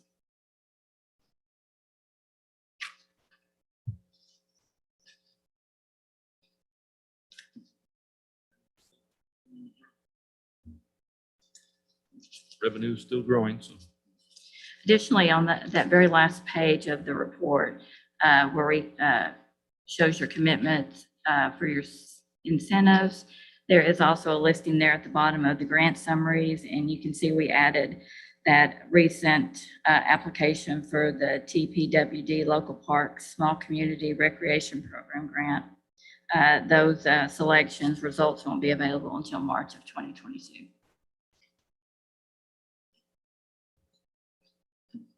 No action to take. Any questions?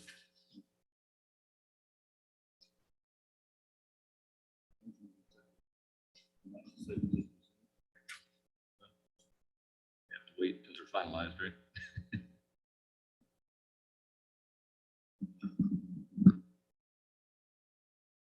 Here, like I said, in the next month's meeting, you're going to see revised numbers for September, which when those revise, it just falls forward. October will be revised at the same time at that point, but you can approve what was presented this evening with the one change I noted.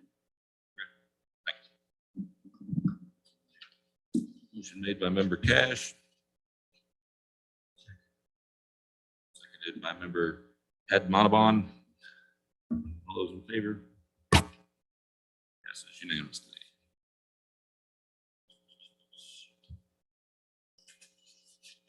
On to item number 5, discuss and consider revisions to the 4B Economic Development Corporation's vision and mission statements. So we discussed that during our group meeting. Nikki and I dug through our history to try to find the revised version, and we had a lot of memories of it, but couldn't find it. So move forward with trying to address that tonight. There should be it in y'all's packet. So the last time 4B publicized mission and vision. It's this page in your packet. 3 bubbles.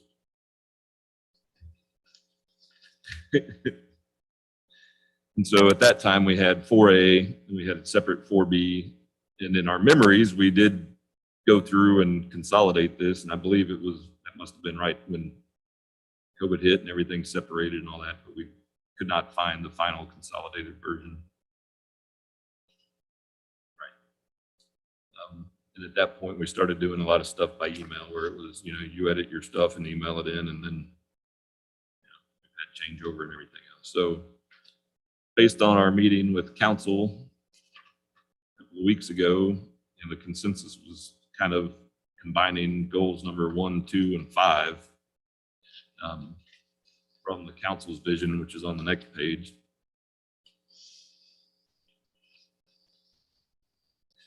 Do we need to have both a mission and a vision? So I think we would follow the town's vision statement, Right. but 4B would have its own mission statement.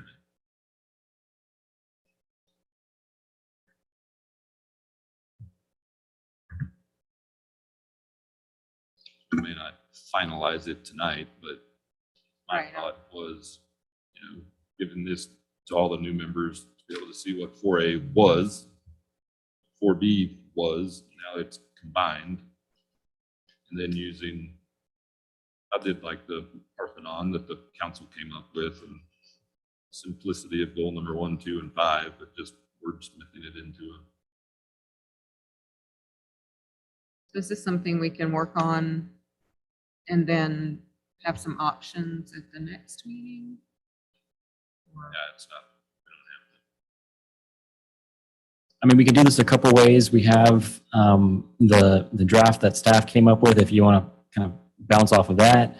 If you all have your own ideas, if you want to, over the next month, send those into Burton, we can compile those and kind of create a list. Or however y'all want to do it. I don't think the one that you guys had in the last meeting is in this packet, is it? Am I just looking at? No, but we can pull it up on the presentation if you want from last time, if y'all want to look at it. We didn't know if y'all wanted to consider that at all or not, so we didn't. I think it'd be helpful to see it again. I think when I read it, there were some wording in our previous mission statements that I thought would be good to interject into what you guys had done, but I can't remember exactly. Okay. So you couldn't get the one you guys wanted to get? I don't know. Eric thinks we did, but I'm not sure that we actually did revise it after 4A was dissolved, because we went in, I know it was not, I don't think we did it once we were on Zoom calls during COVID. And that was a really short window of time there. I think we're actually working on this, which even though the strategic plans 2018 to 2023, we were working on this and talking specifically about the mission statement in late 2019. So.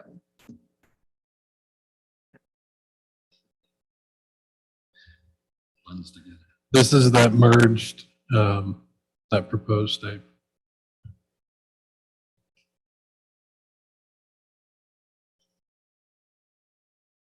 So this statement to me sounds very 4A oriented when I read it. It just feels very 4A to me. I wanted to interject a little more It's got to 4B. be balanced. Gotta be balanced.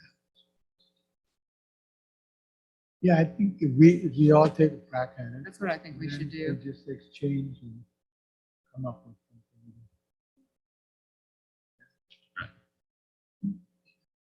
something.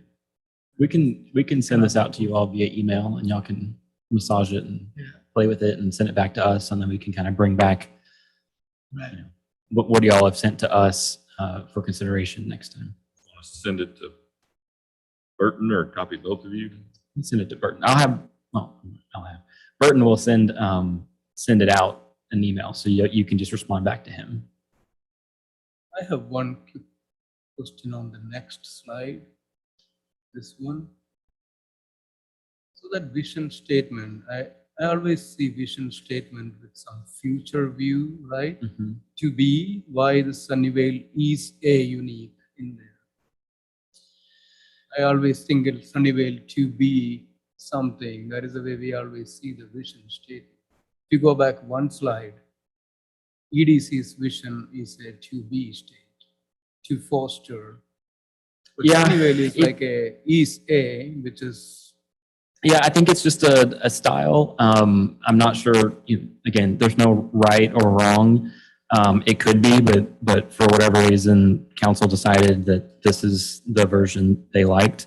The other thing that we are trying to do at a staff level with council is it's a program called TAPE, and it's the Malcolm Baldrige standard. They have guidance for mission and vision statements and goals and objectives. So as we go through the strategic planning process with council, there was kind of an eye towards making sure that we complied with the Baldrige standards for these things. So I can't remember if that was a Baldrige thing or just a stylistic thing for the council, but just FYI that may have played into it.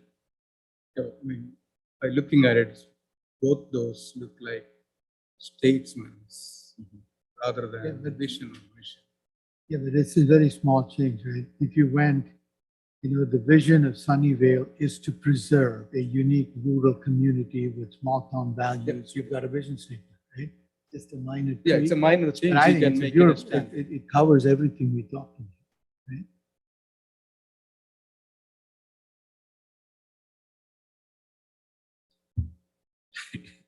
So on that one, we can't change that one. I but know. You can You can. notify But your to his mayor and point, council you're members and making go. a Yeah, I'm statement. It's a A good, it's a vision very good statement point, is to- though. I like it. Right. It's- No, it's I a mean, vision, I don't right? disagree. Yeah. you I see? like your Yes. critical catch there. You see, we are this more telling a story rather than a vision. Mhm. I'll be definitely talking to Mayor. No, but if you just change is to preserve, I think you've got it. Then it's. Right. That's what they And meant. is They not missed what that in word. there, you know what I mean? But I think otherwise they've captured everything that we talked about. So we'll get the email from you guys and then we'll commit each one of us to doing our own version and sending it in. We can consolidate those and whittle it down and then come up with it. Move on to item number 6, discuss, consider updates of the following projects. We already covered Glazer. They're all in the back of your emailed agenda.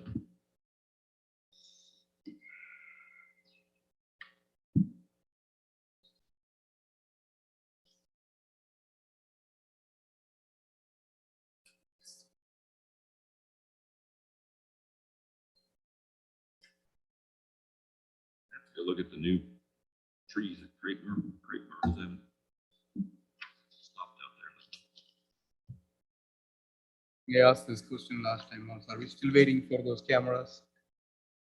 Yeah, as you can see down in Vineyard Park on the first one, they're gonna begin installation on November the 3rd.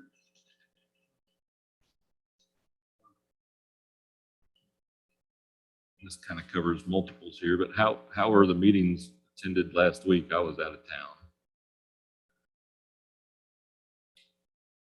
The public.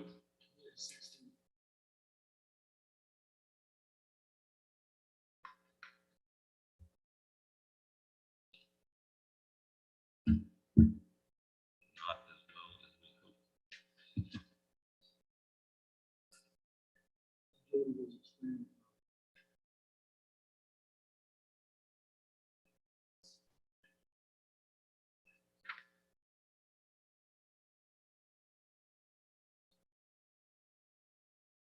Chance, did you have an opportunity to add any of that stuff from the town beautification that I sent earlier today? Have I what now? I'm sorry. I emailed you the, so it's kind of a follow-on under town beautification from our joint meeting with council. Let me see if I can pull it up. And some feedback from some of the council members on idea I hadn't thought about, but, and we talked about the traffic circle and potentially having wind features throughout town. So hopefully we can look at a few and get your all's feedback on that. And then another thought for Collins Road beautification and potential other entry points to town. As you travel around the country, in Texas, you see them in really old small towns, but then you see more of them like in Golden, Colorado. You've got the arch that goes across the main street that says "Welcome to Golden," and they put banners and stuff on it. And then a lot in other parts of the country where you have an arch that can go over either a single road or a double road, and then they get even bigger from there. But fairly low cost metal type structure. Some of them have masonry on the sides, but could potentially be something neat across Collins. And then if you had smaller ones in other parts of town, you could add flags and banners and stuff like that at different times in the year. So there's included some examples.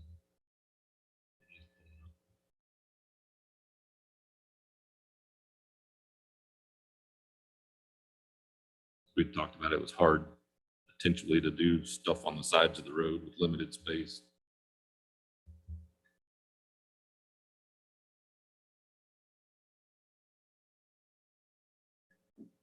It can be, yeah, it just depends on how you want to make it. So yeah, one of the council members plan was to make them just short enough that the 18-wheelers can't come So through they can. Collins, but every once in a while you need a moving truck. Real estate. Yeah.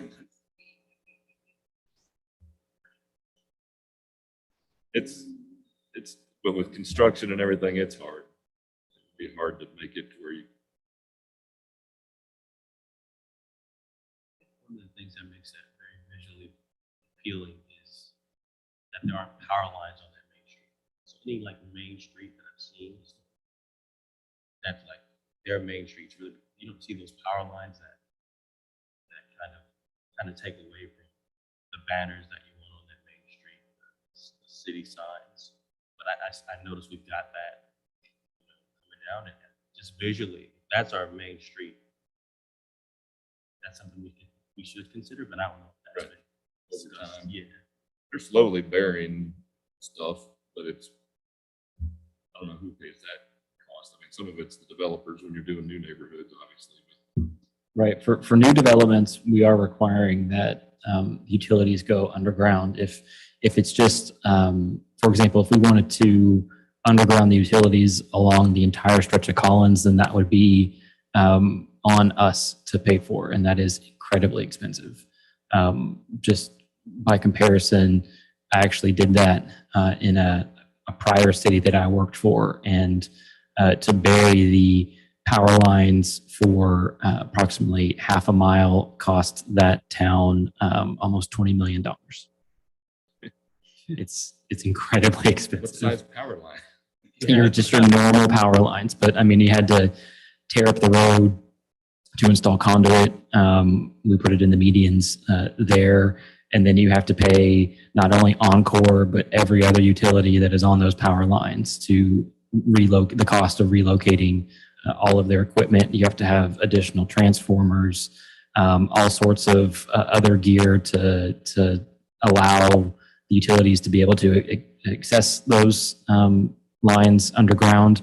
You'd think the utilities like it because there's less issues with the lines, but when it does go down, it actually causes power to be out for longer because it takes longer to find the issue. Because when you're trying to find the issue when the lines are above ground, you just go until you find the line on the ground, and it's pretty easy. But when you're trying to track it down underground, it's much more difficult to get to and address. And so it was not an easy process. Yes. I mean, we require it for any new connections that they make. And it's a little bit more cost effective when you're talking, greenfield development. They're going to be tearing up the ground anyways. Streets aren't in place that you're going to have to rip up. So it's a little bit more cost effective there. But when you're trying to retrofit a corridor, that's when it gets pricey. I remember. So right here in front on Collins, is it? I don't think they're I mean, undergrounded. our new poles don't have, the the new street lights that Right. will be put up on one side of the road or the other, or the power line. I believe so. So I guess they're on the east side. If we were gonna do it, that would have been the time to have done it because we were, again, already had the street torn up. But still, it would have been millions of dollars to accomplish that. It does look nice though. Something to consider, obviously, but you all But- like this kind of theme? I mean, I hadn't thought about it, and I like the idea. So to me, I could support one or a few, depending on cost. But when you look at, like, this one's kind of neat. This is, you know, Sonora, and they came up with a whole signage plan, so everything ties together for the whole town or whatever this area was. Yeah, when or if we do a downtown project, it really makes sense to have a signage package that pulls out into the surrounding areas, so that everything looks cohesive. No, nearby, like Firewheel has some of this, but you know, that's a mall, so it's on a smaller scale, but I think it's very charming. I think it's very charming. Something this, you know, elegant. I'd say one of the town of Sunnyvale. So yeah, you're saying the aesthetic of the sign would look neat, but the logo might have to be different. the logo would need to change to match, you know, the quality of something. But Then you go to I the like Fort this. Worth stockyards and or, you know, you go out to ranch land and you have pretty basic, like this one for Fresno is a pretty basic sign, or wherever Gridley is. Use a tagline for something. Just proposing the type of sign. I'm not proposing what. The goes on it content. yet. I think That could be a Actually, this looks multi-day very nice. decision. which one? And then if you click on the first link there at the top. Let you-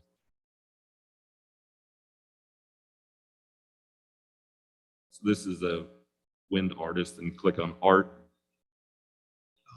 And so like this is in Sugar Land, and the tallest one here is right at 20,000. So they're like, the really large ones are 16 to 20,000 each. And so if you do a few of them, you know, you would want to have somebody help you figure out the makeup of it. But you could do potentially some in the traffic circle like this is at a DFW. That whole installation's, you know, under $100,000 for the wind art. You know, shipping adds in and having them erected. Not much. They're all, you know, for my research of this particular artist, they use all stainless steel sealed bearings. It's all like aircraft quality stuff. It's not the same quality as the $50 ones you get at Sam's or Costco, you know. And then if you go to the next link, this is a gallery in Santa Fe. There are distributors in Texas, but you can commission them direct, and you get cost breaks, you know, to do a large, if a town's buying them, compared to if I just want to go put some in my yard. You know, if you buy 3 of them, they give you a cost break. But any artist or any gallery you go to, it's kind of like Apple. It's all standardized pricing. So you go farther down the list and they have the larger ones. I think it could be really neat way to have, you know, we have the windmill out front. You could still do traditional windmills in parts of town. Or if we went with this type of a theme, they're fairly inexpensive. 3 of the large ones keep going down.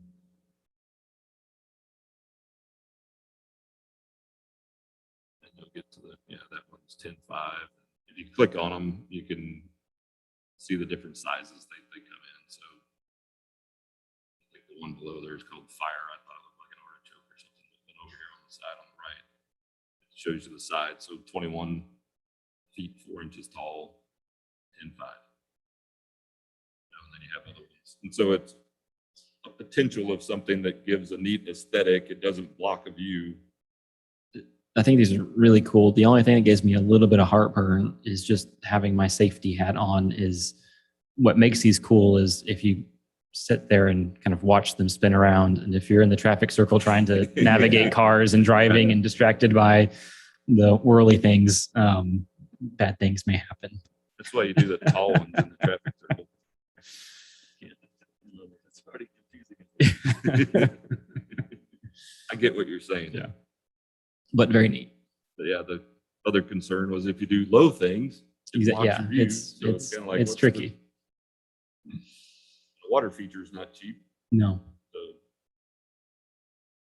I'm a big fan of these. I just personally like them. So, but if other people like it, and it does seem to be cost effective for the goal, that other website showed a lot of public installations in various sizes. So. Very cool. And that's just one artist.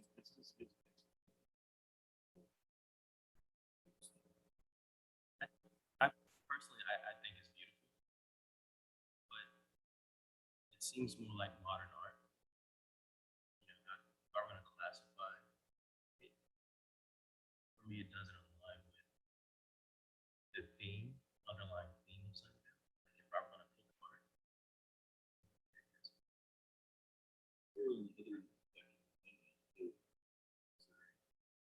and so you understand that aspect. Right. So, I think this would be beautiful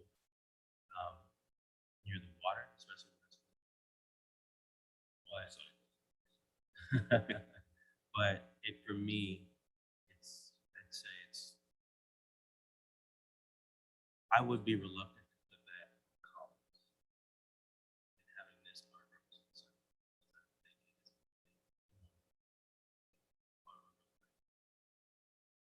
I'm in agreement with that. I love these too. They have them in Vail all over the place. I think they would be great to incorporate, but I don't know that they're the right thing for the roundabout. I also like the cost. I Right. wonder if there's something, I don't know, if there's some way, of course, if they do a custom design, then that's more expensive, but if there's some way to make same idea, but something that aligns more with the look of the town. Yeah, I don't know. I can't picture it, but I like the idea of a wind element because it is windy here a lot. It would look cool downtown or near the water. Yeah, or in parks. I think they're beautiful. I think they're cost effective, but I'm just really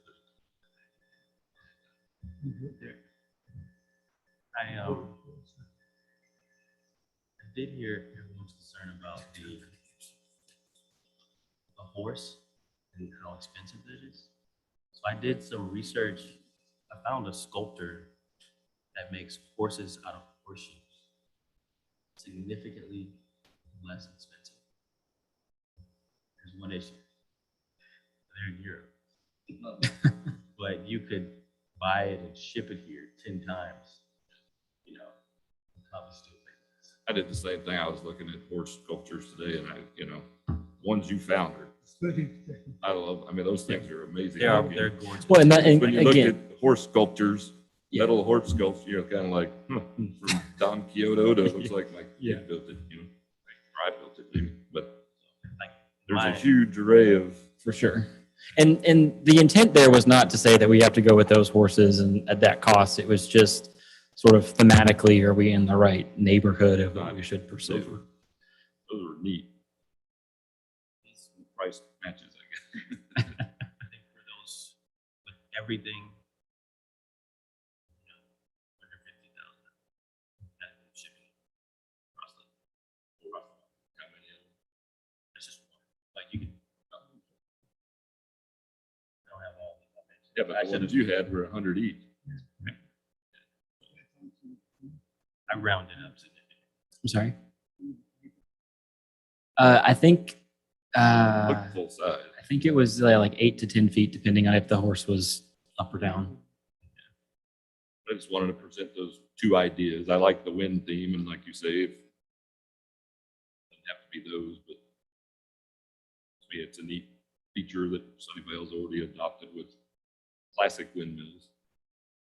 If you wanted to do those, you can replicate those for 15,000 or so. They're not cheap. Or you can try to find non-operating ones, like that one doesn't operate, but it's still a real windmill. And then the arches, just to see if we'd be amenable if council was. Then brought it up to me anyways. I like the idea, but I could fall in support of that 4B funds. Since we're wanting to do signage and stuff. Yeah, I like the arch. I think towns used to do it, and I think town of Sunnyvale, I think that's perfect.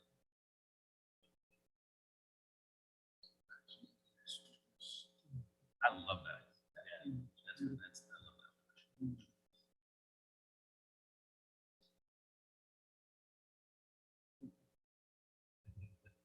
Want that.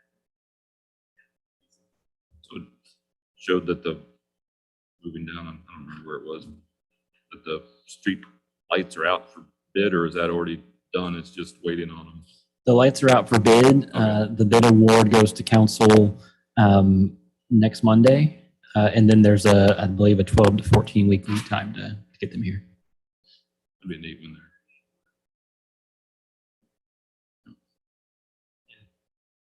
If I remember correctly, you tried to contact Encore, but they were not responsive regarding what again?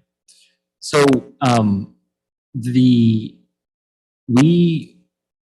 we had conversations back during the design of this project about what lights we wanted to use, and at that time, I think 4B was involved, but council ultimately made the decision to go with these decorative lights. And so in order to accomplish that, we went ahead and had our contractor install the conduit and the foundations for these lights. When this came up recently and we realized how much these lights cost, we explored with Encore the option of, well, I mean, given the cost, is it really that important? Do we want to reconsider this? And to do that, we needed to know if Encore's poles were compatible with the conduit and the foundations. And they really weren't responsive. We never got an issue or an answer on the conduit, if that would be acceptable. And they basically told us that the foundations, they require a specific precast foundation, that this was not that. And so we would have to rip up all of the foundations that we just put in there to use Encore's. And so at that point, we just said, never mind, we're just going to proceed with the decorative poles. So.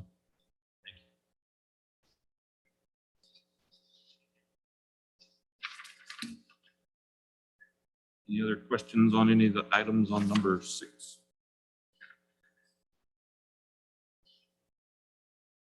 Any other future agenda items or events that anybody would like to discuss?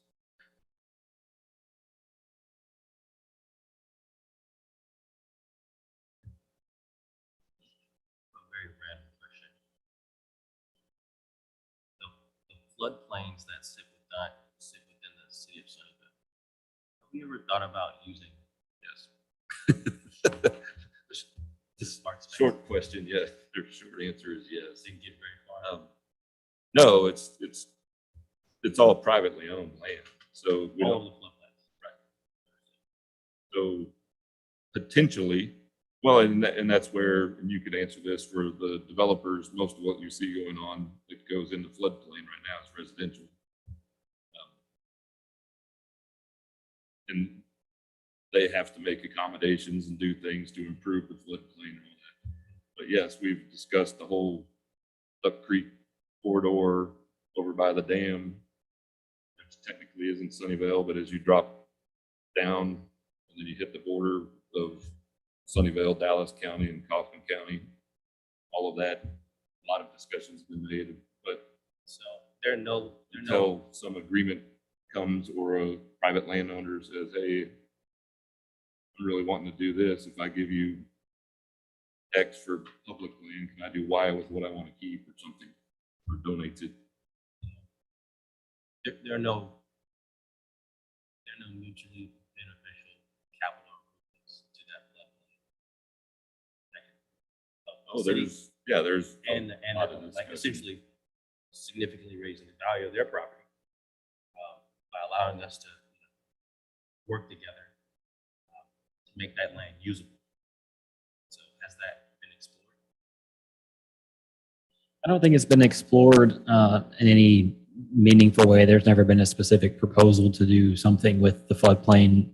It gets tricky to develop floodplain because at the end of the day, you have to make sure that there is still capacity for those floodwaters. So if you're building it up in some way, then you got to dig it out in some other way so that it's a very complicated calculation. But basically, at the end of the day, you're a net neutral on the amount of floodplain area, and so it's also incredibly expensive to do because there is so much earthwork that is involved. But sure, there are a number of options that could be considered. It's just finding the right partner that wants to do something and frankly the capital from the city side to do something, because that's another very pricey project. I'd say the families have significant capital. If the city were able to give them some type of incentive, once it got, they could be mutually beneficial. Right now, Sunnyvale land is scarce, so if we could find a way to help the family, help the city of Sunnyvale simultaneously, I think that'd be in the best interest. And I understand it's complex. It would take a lot of capital, but the return on that land, I think it would make sense. Just have to have that discussion. Do we have some of our planned trails in floodplain? Typically, developments will use their floodplain area as open space for trails and other things, so that's very common. As you go north on Duck Creek and the other tributaries coming down to Ray Hubbard, they're golf courses. So that's where a lot of the golf courses go into floodplains as well. But we have, and when you look at the Parks Master Plan, there's trails going through some of it. The rail trail goes through floodplain. And we should do a tour, I guess, of some of our stuff now that we have so many new members. We haven't done it. Yeah. Have you and Tina haven't done one, have you? Yeah, so it's been a while since, I guess it's been pre-COVID that we did a town tour. It's been a long time, I guess, so it would be helpful to do a familiarization of all the stuff with the big map back in the back too. We can look at that.